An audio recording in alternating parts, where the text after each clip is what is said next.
des impressionnistes, Chatou. Nous sommes à moins de 10 km de Paris, près du restaurant La Maison Fournaise où en 1881, Pierre-Auguste Renoir peignit son célèbre déjeuner des canotiers.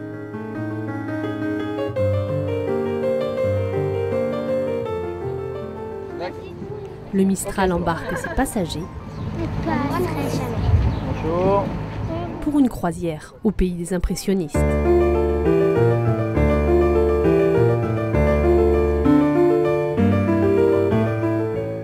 Le parcours d'1h30 trace une boucle autour de la Seine, longeant les communes de Chatou, Rueil-Malmaison, Bougival ou Croissy, entre Hauts-de-Seine et Yvelines.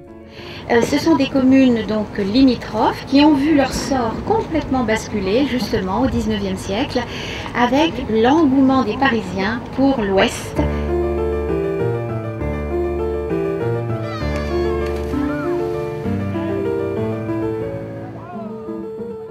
En 1837, la première ligne ferroviaire d'Île-de-France relie Paris à Saint-Germain-en-Laye dans les Yvelines.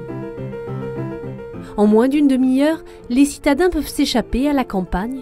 On vient ici le dimanche pour se baigner, faire de la barque et s'encanailler dans les guinguettes. Près de 2 siècles plus tard, le charme est intact.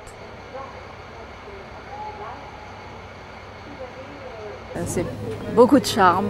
Et puis, comme le disait la dame, un très beau ciel avec des nuages et très agréable. C'est surtout le bon côté de la Seine, parce qu'on a l'habitude effectivement d'être sur la route ou sur les ponts, et là de découvrir qu'on a encore un petit peu de verdure quand même autour de la Seine, quoi.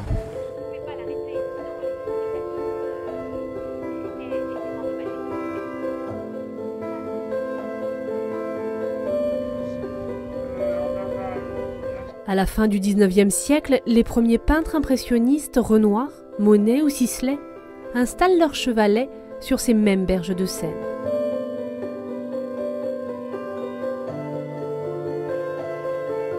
En rupture avec la peinture dominante et codifiée de l'époque, l'académisme, ils choisissent leur sujet dans la vie quotidienne, librement interprété, selon la vision personnelle de chacun.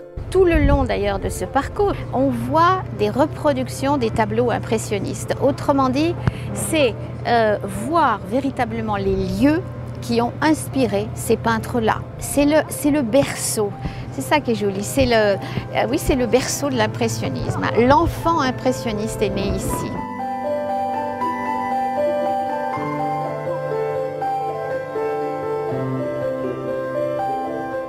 Les impressionnistes ont immortalisé beaucoup de lieux aujourd'hui disparus, comme la Grenouillère, célèbre établissement de canotage et de restauration installé sur l'île de Croissy-sur-Seine et représenté plusieurs fois par Monet et Renoir.